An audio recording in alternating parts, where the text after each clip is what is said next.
Hello, everyone. Welcome to my podcast. I am your host, Emmy Oware.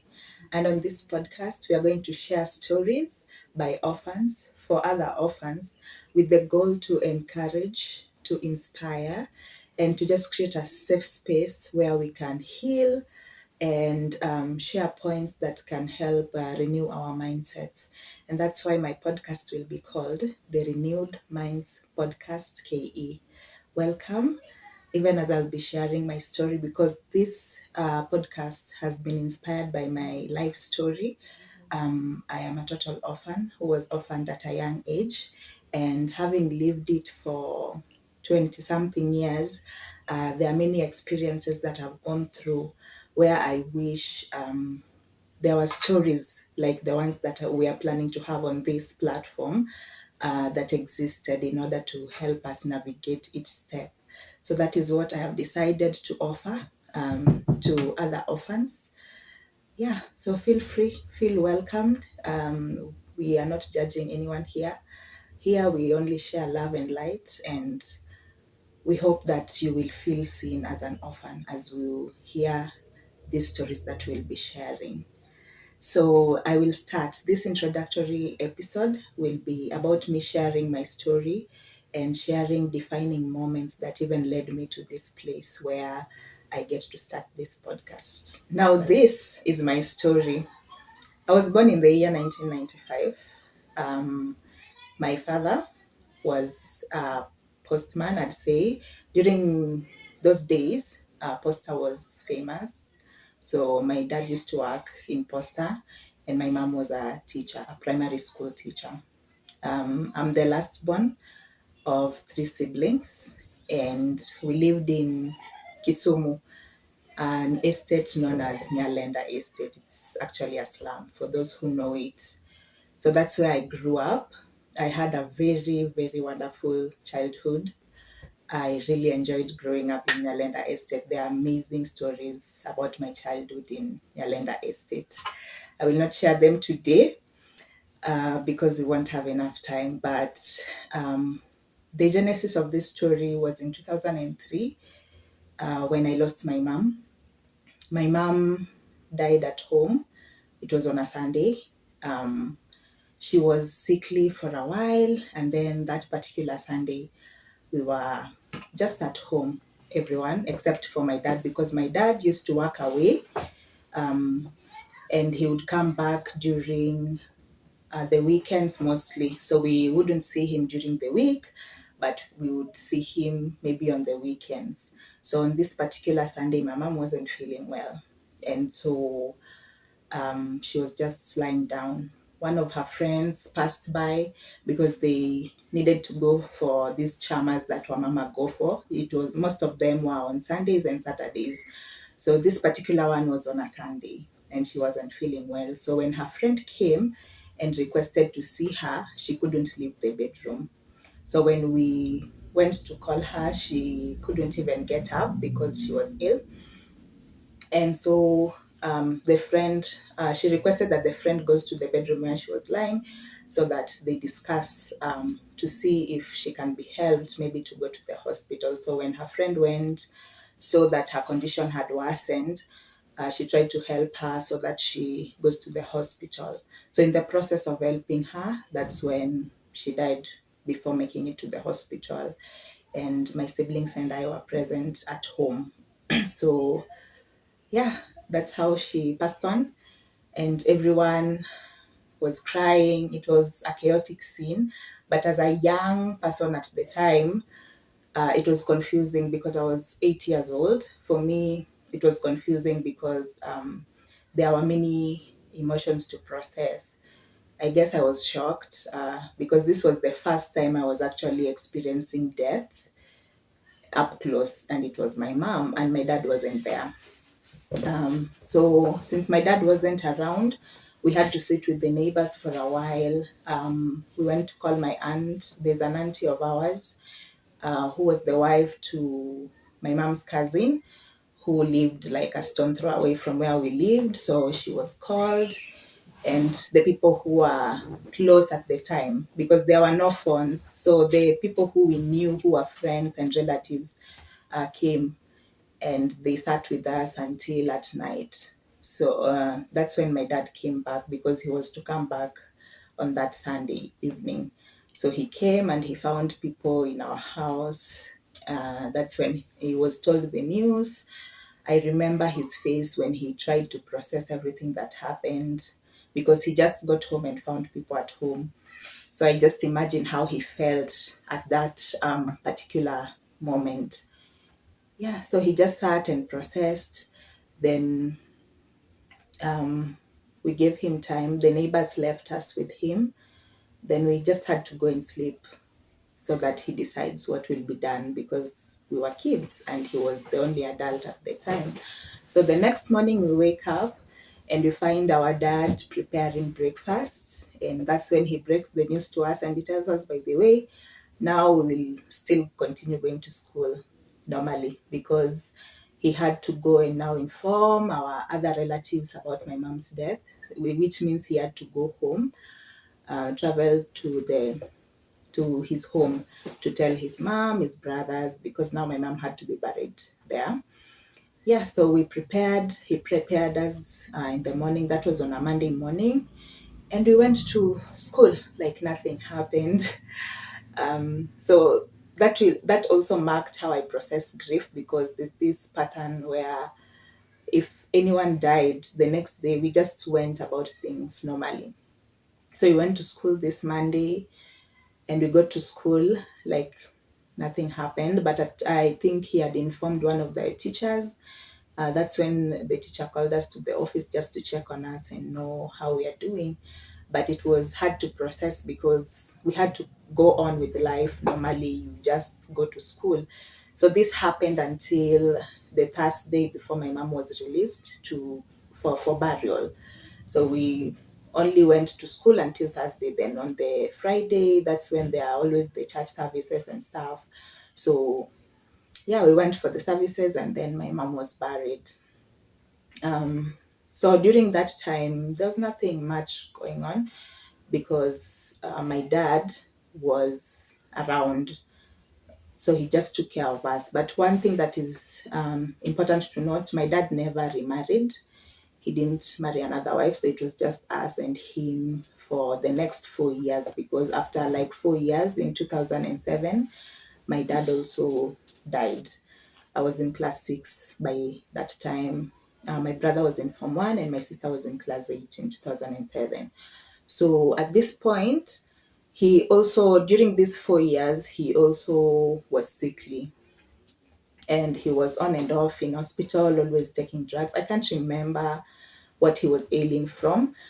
But I remember that this period really, I think during these 4 years also, that's when the revolution from poster, because poster we were now getting into the digital space where people were getting phones and computers.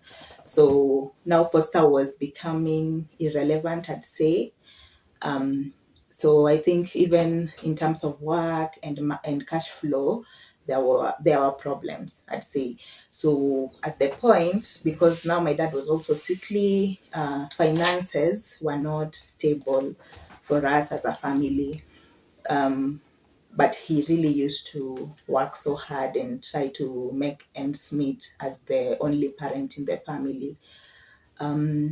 So in 2007, there's this one time where he wasn't feeling well, so he just decided, he left home and told us he's going for a checkup, but we'll see him in the evening. But when it got to the evening, he didn't come back. So he sent our uncle, the one I had mentioned earlier, my mom's cousin, who lived a stone throw away from us. He still lived around. So he's the one who came to break the news to us and tell us that our dad is not coming back, because the doctors needed to do more checkup on him. So he'd stay for a few days and then come back. But the few days ended up being him never coming back, because there's this particular Tuesday when I came from school and there were people at our house. I just saw a vehicle that belonged to the poster people. And when I got to the door, there were many shoes outside, so you just know there are visitors. I decided I want to go through the front door because the visitors were many. So I went to the back door. And when I got through the back door, I tiptoed so that I can hear. During those days, it was so illegal to hear what adults are saying, where adults are sitting, because we were raised not to even sit where adults were sitting. So I just tiptoed so that I hear what they're saying, and I could hear them telling my cousin. At the time, we lived with one of our cousins. She was a bit, she just finished her Form 4, and she was taking a course with the help of my dad. So I could hear them telling my cousin about how they'll support us during that period. So it just hit me that my dad is never coming back home again. Now, the difference between my dad's death and my mom's death is, at this point, I could already process the emotions of losing a parent. So my dad's death actually hit hard, and I actually felt the pain, because now the reality of just having no parent at all and navigating life alone, it hit me that day. And actually, when I cried, it was genuine tears of realizing, okay, now this is a loss. I'd have to also add that life with my dad was okay. You could see that he was struggling as a single parent of girls, especially when it came to girls. Taking care of us, it was a bit hard, but he tried where he could. And even though there are times where we had financial strains, we just still felt like, okay, this is home. And it wasn't it wasn't that strenuous on us because we had his love. So yes, my dad died, and as it came to be, it became a pattern. Now, when my dad died, again the next day, because I think he died on a Tuesday, on Wednesday we went to school as usual. So my brother was in Form 1 in boarding school, and my sister and I were the ones who were in primary school. So the next day we went to school like nothing happened. And I remember it was a bit confusing because I couldn't even tell my classmates that I had lost my dad. So I don't know how my class teacher even came to know that my dad died. I think news travels fast because my dad was kind of known because of working in Posta also. And I'll have to mention that my siblings were bright. My brother was a top student in that school. So my parent was famous for having the child who performs. And my sister was equally following in my brother's steps. I can't say the same for myself at the time. So yeah, my dad was also famous for being the parent of the performing student. Yeah, and it was that's when they heard about the news of my dad's passing, and my class teacher came and she was like, Amy, why didn't you mention that your dad has died? And I just looked at her, because for me it's a norm to just go about school, just to go about life after you lose someone. So I didn't see the need of telling anyone. But all I know is that the instruction we were given is that we'll go to school until we are told not to go. So for the consecutive days, I think our class teacher now took the liberty to tell my classmates so that they just know that I lost a parent, so that they they don't be mean. No, kids can be mean to you and you're going through a lot. So he informed the class what I was going through. Yeah, so we went to school until when my dad was removed from the morgue and we had to go for the burial. And he was also removed from the morgue on a Friday. So I remember we went to school until on Thursday. So on the particular Friday, we released the body, we did the norm, the church part, and then taking the body home. So after my dad was buried, he was buried, and now the main discussion, because now we are total orphans, both our parents are dead, we are still in school, and there had to be the question of now who's going to take care of these kids. A meeting was had so that people decide who will take care of the kids. And according to this meeting, there are characters that I'm going to introduce who will be new, but I'll give you the backstory of how they came to be into the story. So during this meeting, one thing that was notable is that none of my close relatives came out to claim us with their chest. You know, the way your relatives will say, now that is my sister's child. None of them, in fact, they were very shy in this meeting, and most of them didn't even speak up to claim us. So one of the outsiders, that I'd call him an outsider, but he's a distant relative. I'd say he's like a cousin to my grandparents, but we used to call him Kwara. Kwara in English means grandfather.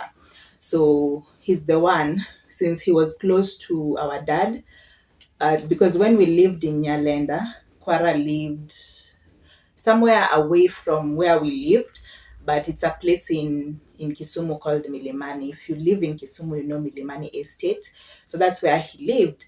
And we had this relationship, this family relationship where we would visit him a lot at his place.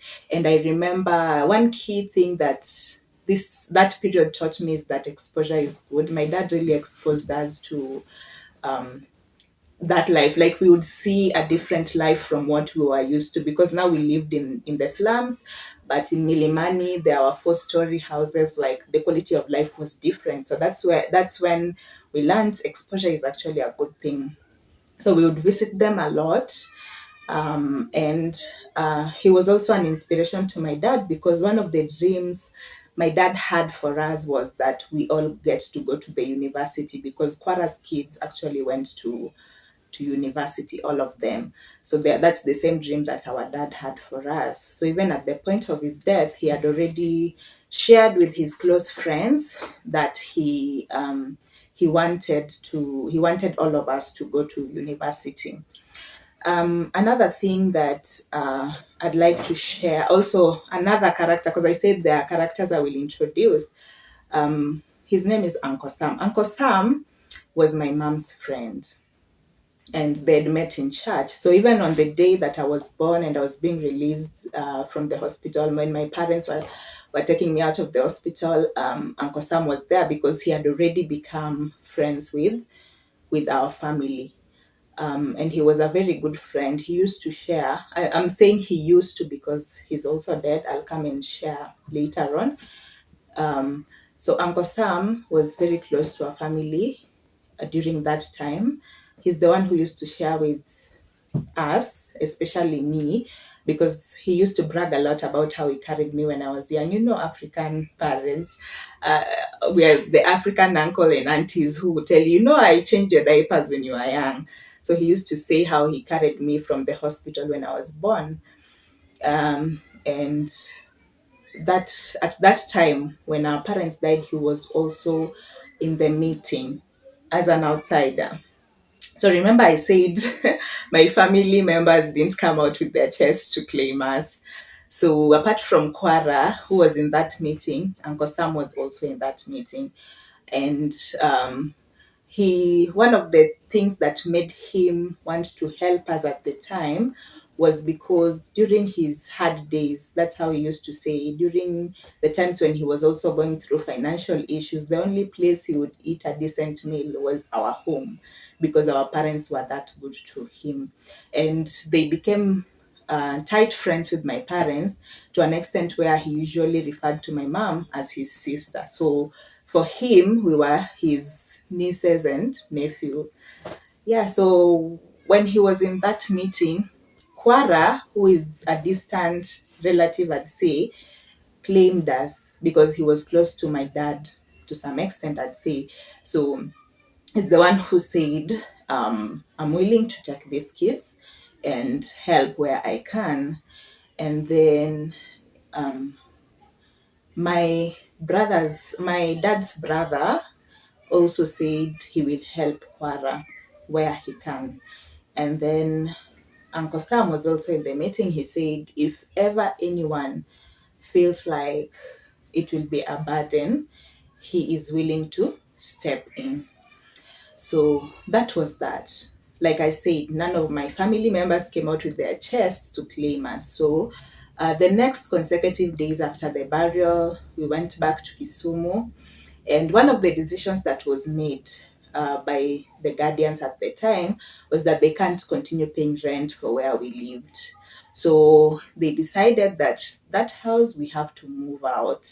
So during this period before we moved out, because we were now going back to school as normal, my brother went back to boarding school and then we were remaining in this house. So as we were still figuring out us moving out, one of our uncles came and took furniture, certain things from our house, claiming that he's going to keep them at his home.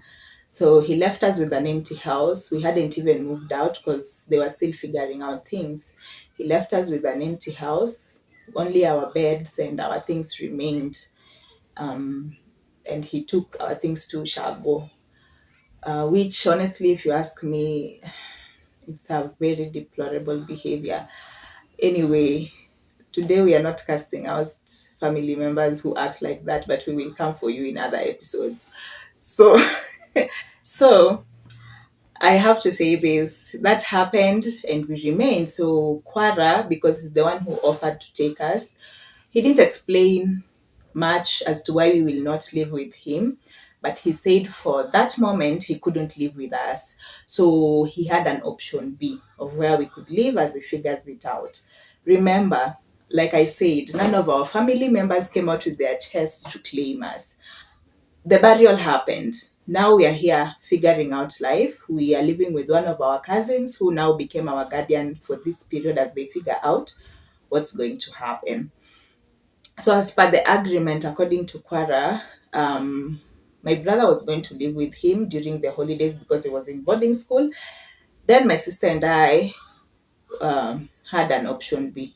The option B was going to an orphanage, but he said it was a temporary move. So we were going to the orphanage temporarily as he figures out the next move.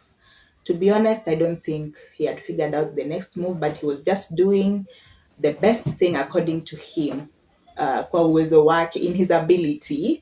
That is what he could do at the time, because now you have these kids who are not your kids, and probably you didn't even have the budget to accommodate them. So even as I share this, I'm very grateful for the sacrifice that he made during that time. So we ended up in the orphanage, my sister and I. She was a candidate in class 8 and I was still in class 6. Life in the orphanage was a whole different universe. I have to say this, it was a nice orphanage. It was an orphanage by, if you're a Catholic, I don't know if you've heard of the Dominican friars.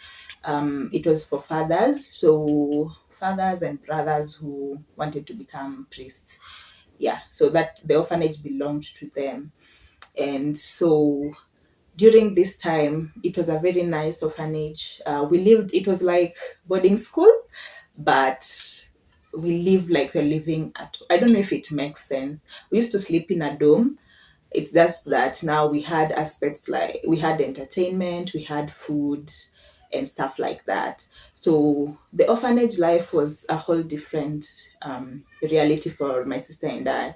We went to school as usual, but it was a different environment, but with other orphans. Now, all of us in there were orphans who needed somewhere to live. We couldn't live with, in one way or another, we couldn't live with our relatives, and that's why we were there. So we kept going to school as usual. The only difference is that we didn't have the close proximity to our family members, the emotional support. We all couldn't get the attention of the director. The director was one Father Martin. So we all couldn't get the same attention. We just had to survive so long as your needs are met, because they provided everything from every basic need that we needed. So during this time, we're still going back to, we used to go to Zaberian Primary School, actually, for those who know Zaberian. And we would leave, the orphanage was somewhere up on the hills. If you've lived in Kisumu, there's a place called Nyahera. So during the orphanage was somewhere around that place, and it was a bit far from our school. So one reality that we had to face was commuting, because now the orphanage was farther from the school, so we had to commute every day, take vehicles to get to the school. Yes, so it was trainers, but because my sister was a candidate, well, I thank God for my sister during this. I don't think I've ever told her, but I really thank her because I really struggled with this transition where now I was living in the orphanage because I was a bit irresponsible at my age. I was very, I was very irresponsible. I think I was just an absent-minded child. I don't know what the issue was, but my sister really held my hand, and because now I was in upper primary, and we were supposed to be in school by 6:30. I could never wake up myself. I couldn't. I used to be very late, but my sister, being a candidate, she even had an alarm clock where she would set time so that we make it to school early. So my sister did her class 8 and she passed, and she had to go to Kisumu Girls, which is also a boarding school. So I was left alone in the orphanage. Remember, my uncle Kwara said this move was temporary. We stay before my sister before my sister finished her candidacy. It was a while because now one reality that existed is no one came to visit us in the orphanage since it was a temporary move. No one came. So now it was my sister and I and the other kids figuring out life. So when she went, I remained. So one thing to note is that when my sister and I were in the orphanage, Uncle Sam, the one I mentioned, who was in the meeting, he came to visit us in the orphanage. It was a period where no one came to visit us for a while. So he came to visit us together with my mom's cousin, who we used to live with in Nyalenda Estate. So they came. In the future, we came to learn that he really pushed before he came to see us. He had to really follow up about us. He kept asking, "How are those kids doing? Where are they living now? What's going on?" So he pushed until now he had to be brought where we were. So he came to visit us in the orphanage to see the condition of how we lived. And I remember during that time he left his phone number and he told us, "If you ever need anything, just call me." We have to note that even as much as he was our family friend, we weren't close, because, and I think we will talk about, I don't think we talk about it enough on how we were raised. I don't know if all of us were raised like that, but Kitambo, we couldn't speak where adults were speaking. So as much as we had family friends, we can't say we were close, because when they were visiting our parents, you're not even allowed to be where the visitors are. You play outside. So as much as now he was following up, we weren't close to him, but we were respectful. As a kid, you're respectful, but you can't share much. We were even too shy to speak up. So he left his number and he went away. Since we are kids in the orphanage, you rarely even get access to a phone unless your guardian, he himself or herself, calls you from the phone of the management. So yeah, that was also different. So for a long time we didn't keep in touch. So when my sister finished school, no, finished class 8 and went to high school, that's when my again Uncle Sam reached out to her during that time when she was in Form 1. So I remained in the orphanage and I still had to go to Zavedian. Since like I noted before, I was a bit irresponsible compared to my sister. If I survived that season, it's because my sister was available.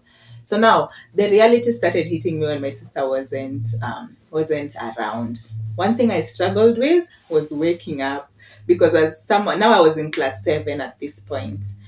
Now I was almost becoming a candidate, but still waking up because I had to be in class by 6:30. So one thing to note is that where we lived in the orphanage, there's a time frame, the stage where we take the bus stop. There's a period where if you don't get there by around 5:40, 5:30, 6, you won't catch the next matatu until maybe after 6:30. So that always meant that if I didn't get there by 6:15, I'm not getting a vehicle from 6:15 to 7. There's no vehicle passing by. I don't know what used to happen, but that was the reality. So one thing that I used to struggle with was waking up and getting to the bus stop on time. So I used to always be late. My peers used to be in class by 6:30. But me, I would come in with the lower primary kids. And the one thing that in public schools, there's that punishment. So we are being punished in the morning for coming late. Now, at that time, the people being punished are the lower primary kids for getting late. So imagine you are class 7 is late to the lower primary kids. The teachers would just be like, who is that? Why are you bending there with those kids? Come here. I used to be beaten, my friends. I used to be beaten. And remember, this could happen like 3 times or 4 times in a week. So maybe there's only one day that I would improve out of every other thing. It was a hard time for me, honestly. And then to top it all, I didn't have anyone to discuss these issues with at this time. I didn't even know who to share with because for some reason during that time, I couldn't even get my guardian on the phone at that time. Like he would call, maybe once in a while he would pick. So I minimized communication with him because of the inconsistency of getting him on the phone. So I wouldn't call him. I used to struggle a lot. And also, since he was my guardian, but at the same time we were not close, I just decided not to share much at that point because it was even hard for me to start telling him how I'm struggling to wake up in the morning because at the end of the day anyway, I was the one who was to be responsible. So this caning became too much, and on top of it I felt like I said, I think I mentioned at some point that my brother was a performer in that school. He used to really perform well, equally to my sister. But personally, I used to really struggle academically. I don't know why. Not because I'm not an intelligent kid. I'm a very intelligent kid. It's just that I hadn't been discovered yet. So I used to struggle a lot, and the teachers used to cane me, especially Mwalimu wa Maths. Mwalimu wa Maths, wewe, really gave me a lot of esteem issues because I used to be caned and being asked why are you not like your brothers? Why are you not performing? Your brother and your sister are making us proud out here. What are you doing? I'm just like, guys, I am just me. Why do you want me to be like my brother and my sister? Anyway, teachers change. Anyway, so during this time, I used to be caned a lot because of late coming. Now my peers were always ahead. So by the time I'm even settling in class, I'm frustrated because this new change is overwhelming for me. Into the election, at this point, besides being caned, now I remember in 2007, there was the general election that was really chaotic and people died. So one transition that happened in the orphanage, as much as our staying in the orphanage was temporary, is that because of the tribal clashes and most orphans were being sent away in boarding school to faraway places, one decision that the management of the orphanage made was that they won't be sending kids that far so that in case the tribal clashes start again, no one will be harmed. So at this point, the management of the orphanage plus the sponsors, because each orphan there was attached to a sponsor who would send money for your school and your basic needs. So the sponsors and the management had a meeting and decided, instead of sending these kids far away, let's start a school for the orphanage. So by the time I was by the time 2008, in class 7, it was 2008, yes. In 2008, they were already building the foundation of this school. They had agreed they are starting, and since most of us at the time were from class 4 to class 8, they decided they'll start with a primary school. At this point, I'm in class 7. So when they started, I was still going to Zaverian school, but within the orphanage, the kids were being prepped to start this new school. So there are teachers who were hired to work with them. I remember during the weekends or when I left school, I'd leave school, I'd find those teachers there prepping. So there's this one particular teacher. I just remember it was called Mr. Charles, but I don't remember his surname. So in our introduction and interaction, he would really pay attention to me. I don't know what he had seen in me, but thank God our paths crossed. So he would really pay attention to me. And one day he just told me, "By the way, Amy, you know you're really a brilliant kid. It would be nice to have you in this our school so that at least we have a balance of kids who will challenge each other in our school."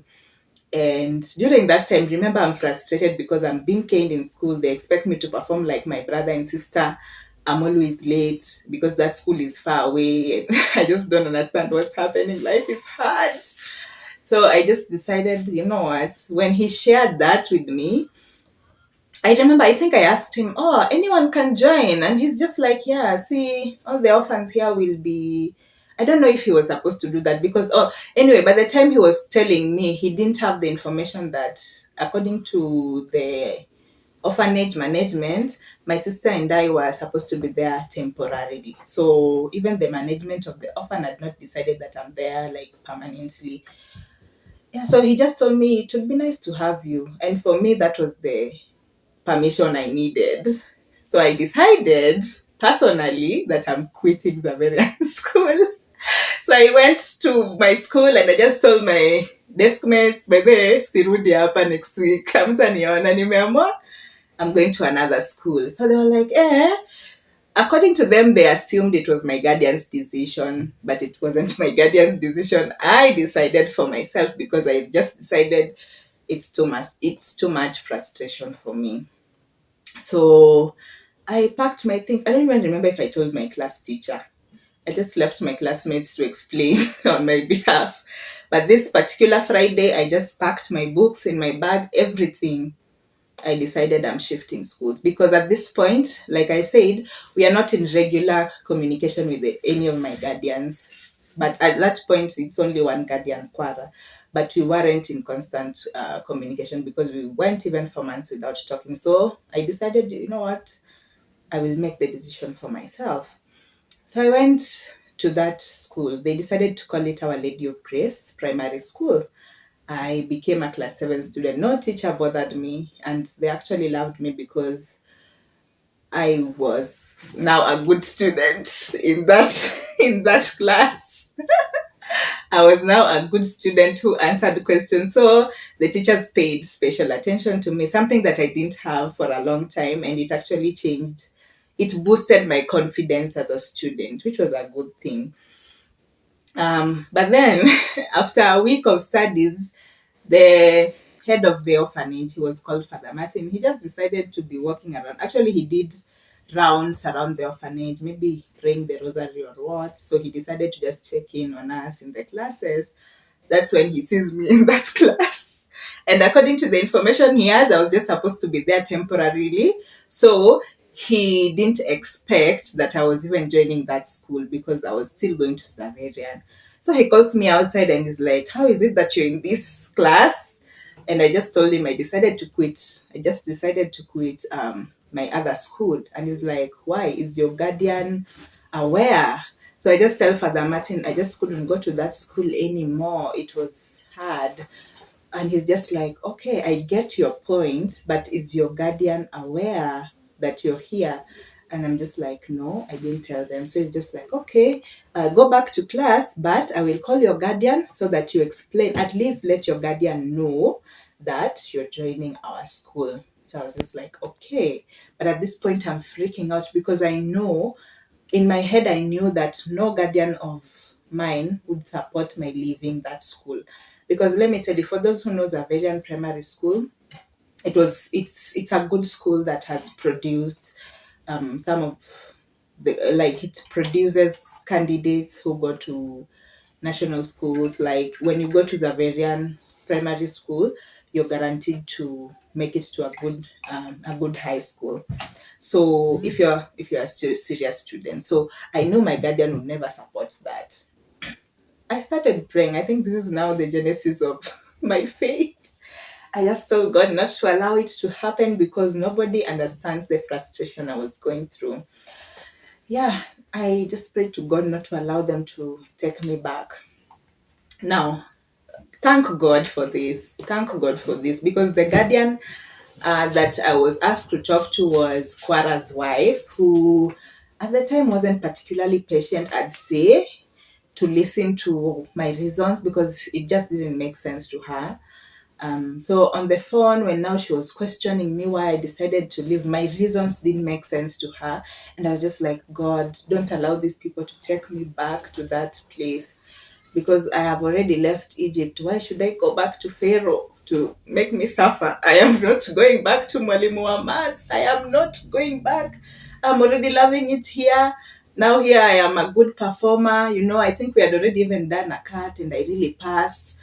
But my passing is, I am passing with those marks that I used to be beaten with in Zaverian. Now here I am number one with those marks that I used to be beaten for to improve.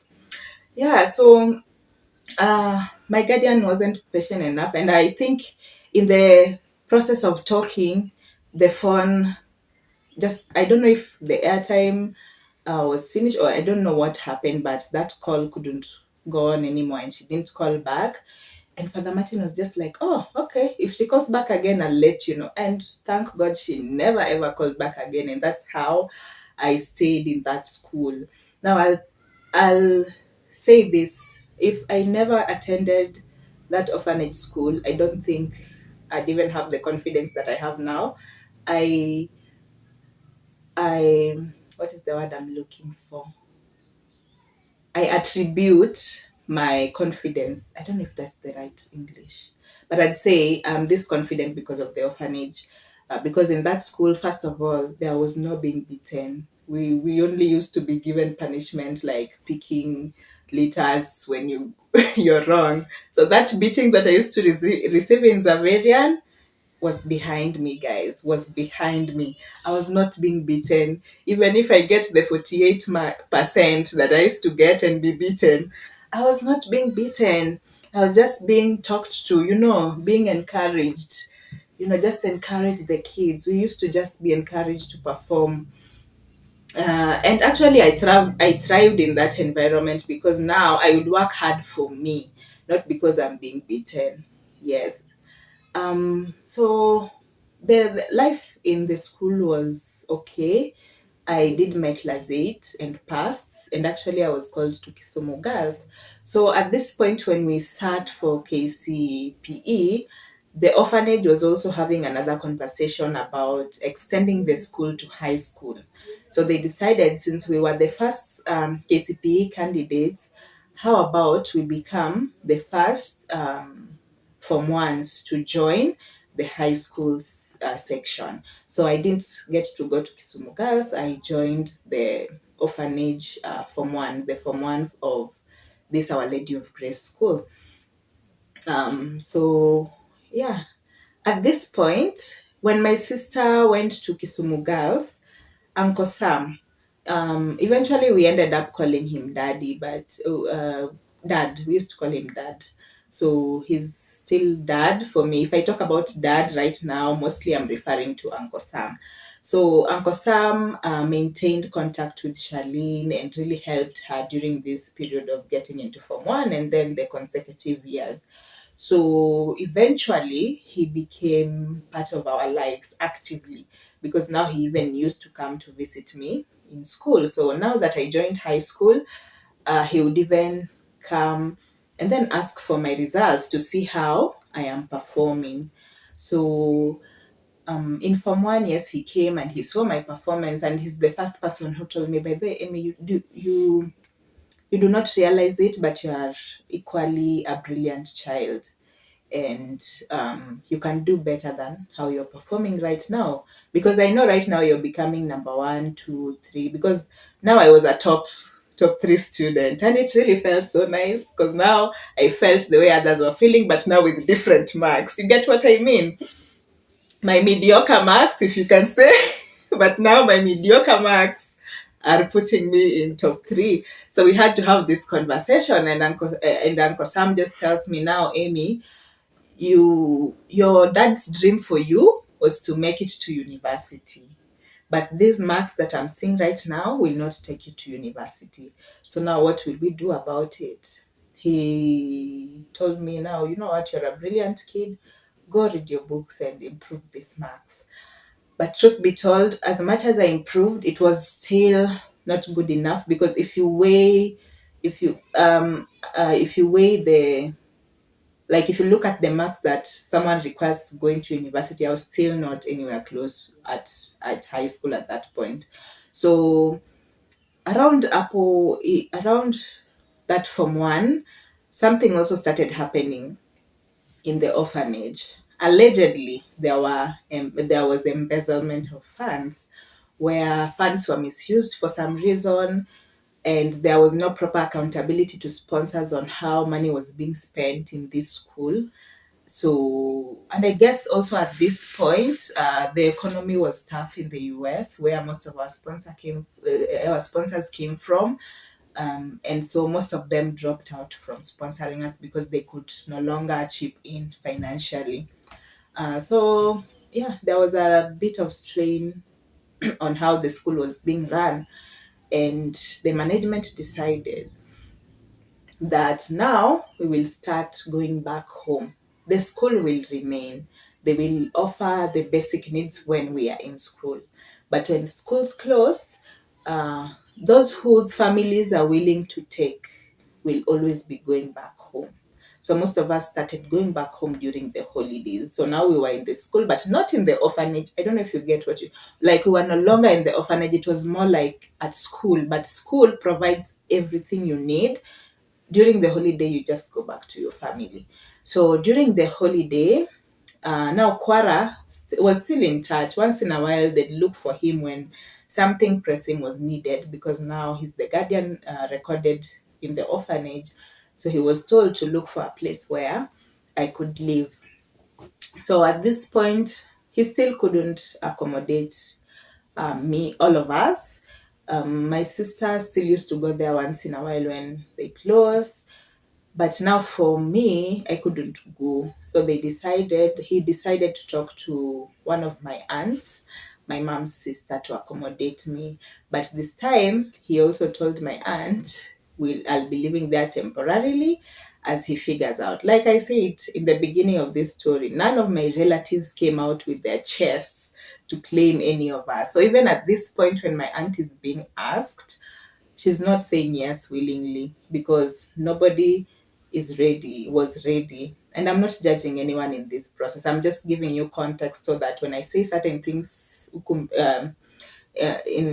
the consecutive stories that I'll share, you get to know what was going on in the minds of the respective subjects. So even my aunt was told that I'll be there temporarily. But in the process, it ended up that now my aunt had to accommodate me and my sister as well, because now my sister could not also live with Quara.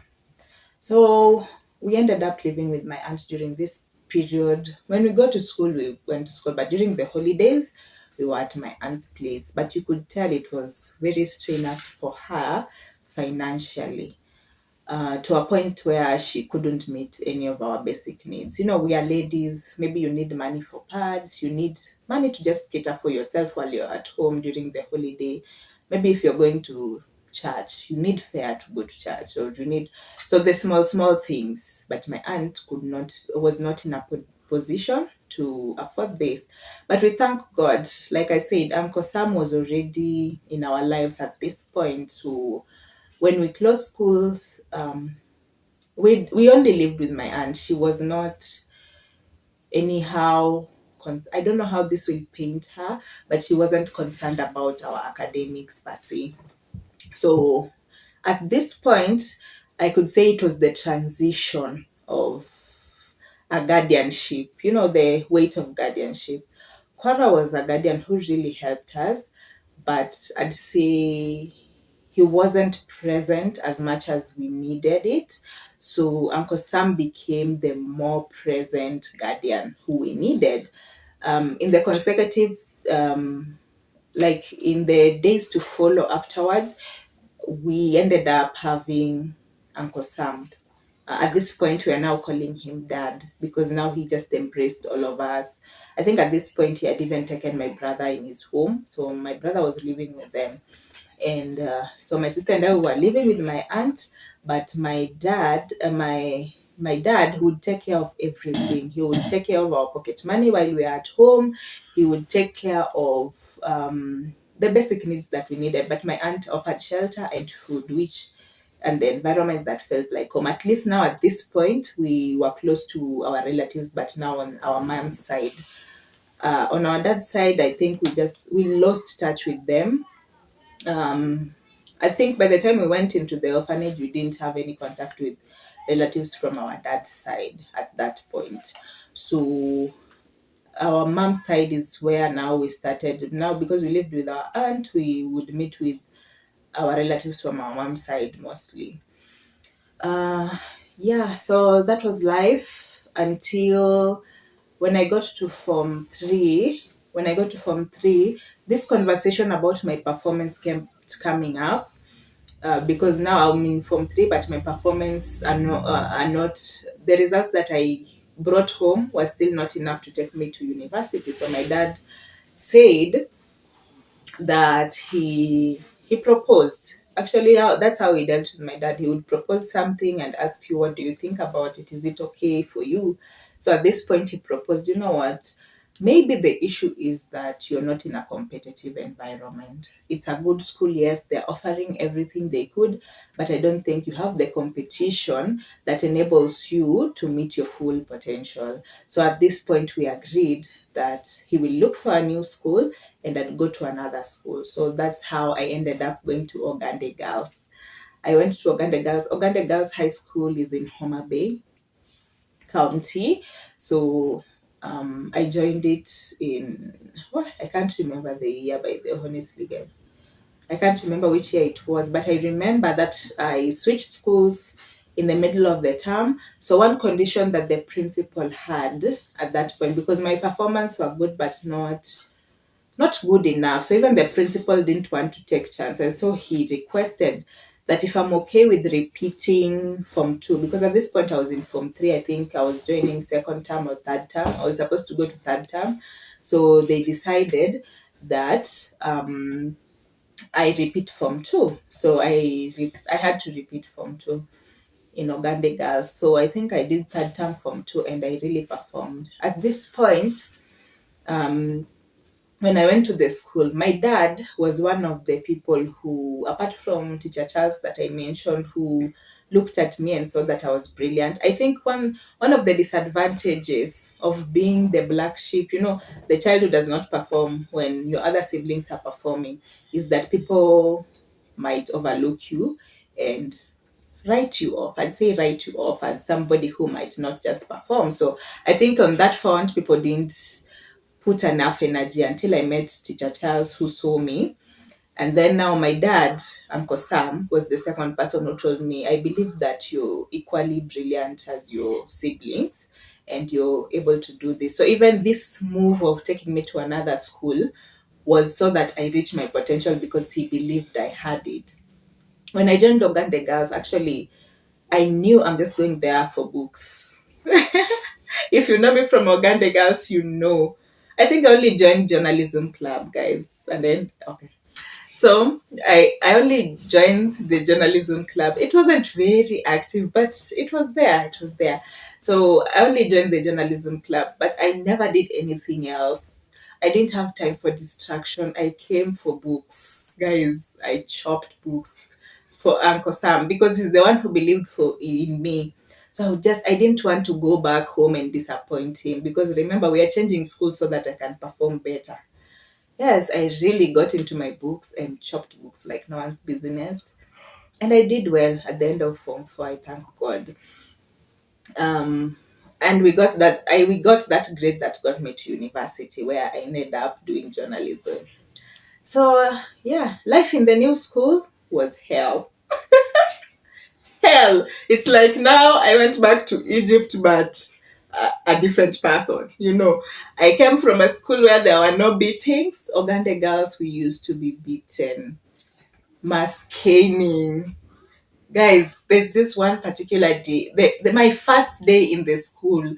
My uniforms are still new. I haven't even, wow, because now I joined the school and then we had to go for the preps, the night preps. So it's opening day, so everyone is back, and I guess I am not even talking to anyone because I'm the visitor. I've still not made friends. It's just the first night. The kids are excited from home. Now they're telling stories, noisemakers. Hey, one of the teachers on duty, I can't even remember his name, but he was a bully. One record, there were 4 teachers. Eventually, they were fired, and I thank God for that principal who fired them. They were bullies. And then, to make it worse, one of them ended up being my teacher for mathematics. Guys, mwalimu wa maths. So, anyway, that's fateful night. They came, people were making noise. They said, Form 2 green, I was in Form 2 green. Get out. Nyinyi ndio mnajifanya you know stories more than others, right? Get out. Sleep down on the ground where there are rocks, and it's that red dirt. In my new uniform, the uniform I was just given that day, we slept down, mass caning. Those teachers who like dandiaing other teachers' beatings. If you went to public school, who is that being caned? Mwalimu niwachie huyo, niwachie huyo. Now, those were the teachers we had. Guys, I was traumatized because remember, I came from a school where the only punishment we had, the worst punishment in my previous school was frog jumping, to being mass caned. You are now being mass caned. All of you are lining up, and every teacher is just passing. They changiad. Everyone wanted to dandia this caning until we were beaten by 4 teachers in one night. 4 different teachers just passing, caning you guys. I was traumatized. And that's how I ended up hating high school. But you know what? I came for books, and books I chopped. But one advantage of being bright student is that you will get away with a lot of things, because eventually I ended up being a prefect, and life was good for a while.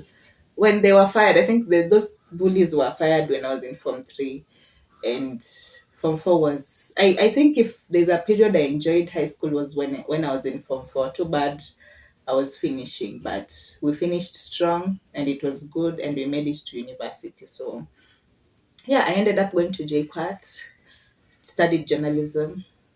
And I think, I don't know if I'll share the consecutive parts of my story, because high school was mostly good. Not high school, but campus. Campus was mostly okay, because I ended up applying for help to pay my fees most days, but Uncle Sam was still actively in our lives, and he took care of most of our basic needs. So I thank God for him. Eventually, he died in 2022, but it was when I had already graduated. And he also, during COVID, it's 2022 or 2020. I think, it was 2022. So during COVID, he started getting sick, and it was COVID plus other complications, and he succumbed. So I became orphaned twice, because now Uncle Sam was still the mom and the dad. So yeah, I was orphaned as a kid, but still, before even my dad enjoyed my first salary, he also died. So yeah, life has been tough. Being an orphan, as most orphans will tell you, if you're watching this and you're not an orphan, it's not easy. Mostly because, apart from the financial aspect, mostly because of the emotional needs that you even need. Because one honest truth that I'm going to share is, I never got to really process the death of my parents. Like I said, when they died, the next day I was in school. So the next day you're worrying about schoolwork instead of processing the grief of losing your parents.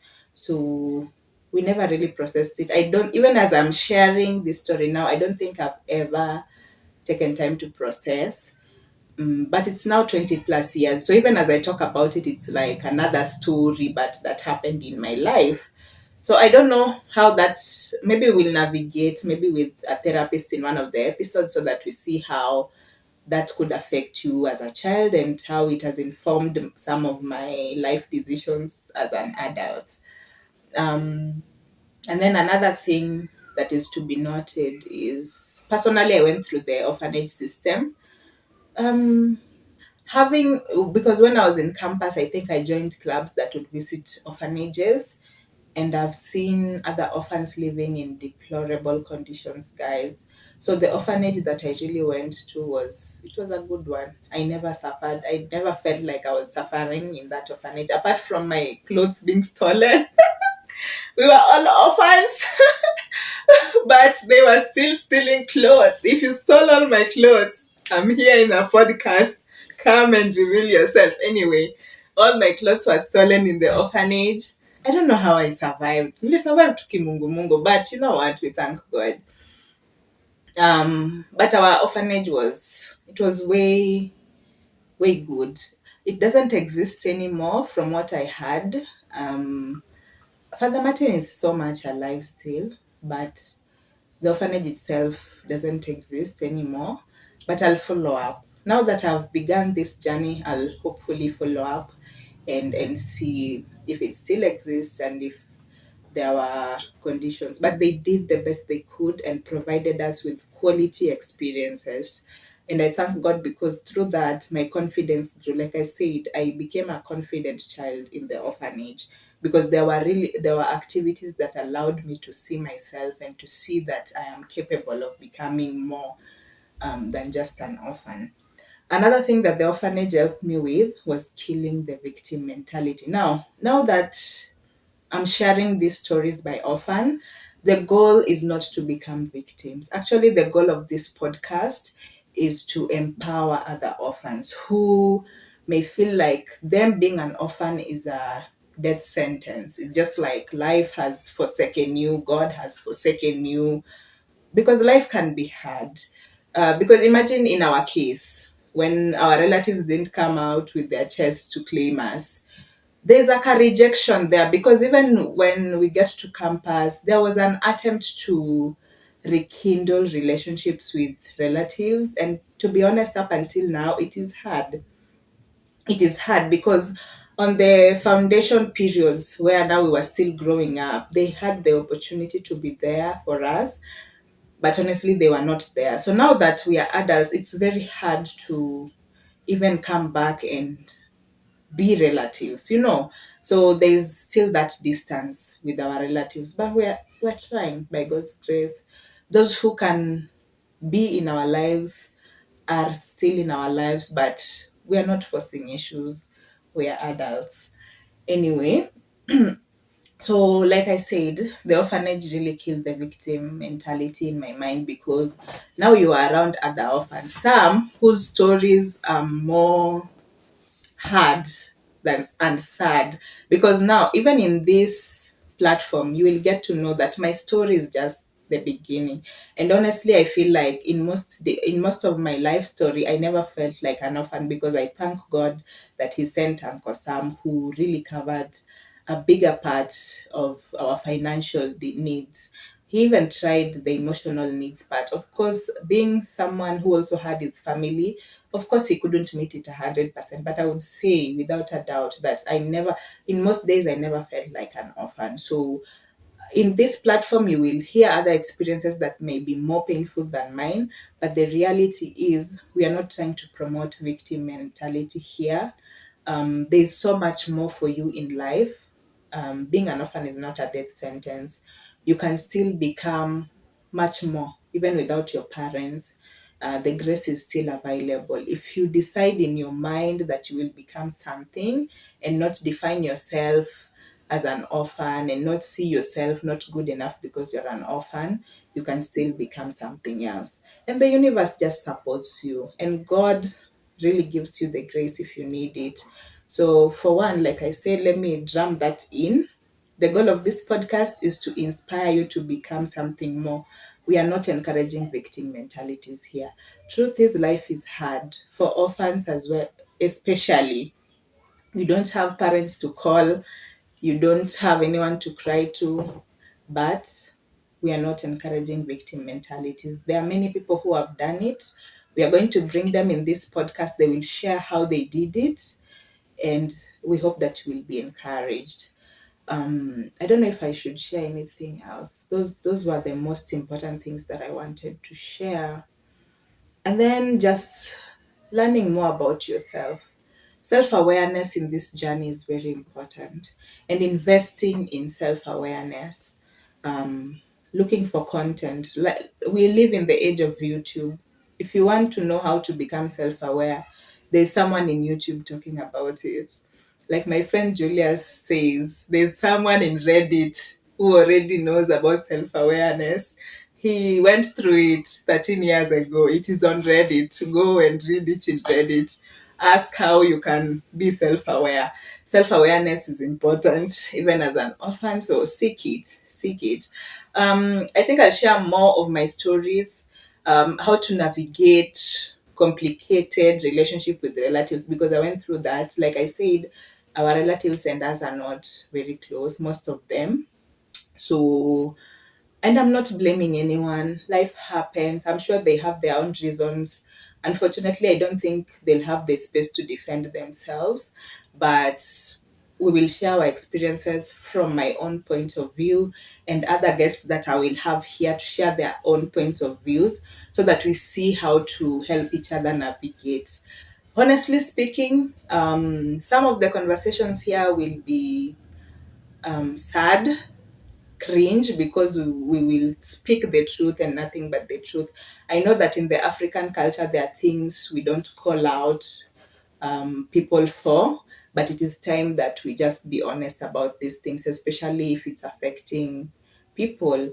Like when I said about embezzlement of funds in orphanages, we will talk about those, because now orphans are out here suffering, and yet there are people who have dedicated their lives to help people who are in need. So we will have such cringe conversations here, and there's no the guests that I will be entertaining here will be saying the truth and nothing but the truth. So if you find yourself in our stories, we do not mean harm, but we will share vulnerable stories to help another orphan navigate a day in their life, to help another orphan feel less alone, and to even help guardians. If you're a guardian who is taking care of orphans, you will find tools in this podcast. So please tune in so that we help you also help an orphan, because now that we've lived the experience, we will share what orphans need. Yeah, so tune in, guys. That is my summary of the story. I haven't said, because I'm still living as an orphan and it is still hard, but that was the basic foundation of most of the things that we will discuss here. Others I will share as we go, but tune in, guys. Thank you for stopping by. Feel free to subscribe. This podcast is called the Renewed Minds Podcast KE. So tune in, subscribe on YouTube. You'll find us on YouTube. You can find me on Instagram as Emmy Oware. Just follow me, and I'll be sharing more on my stories and on my feed. You can also find me on TikTok as Amy Joanne or Joanne Jaber. You will find me there. So tune in. Thank you for stopping by. I hope you love it here. Thank you, guys. Bye until the next episode.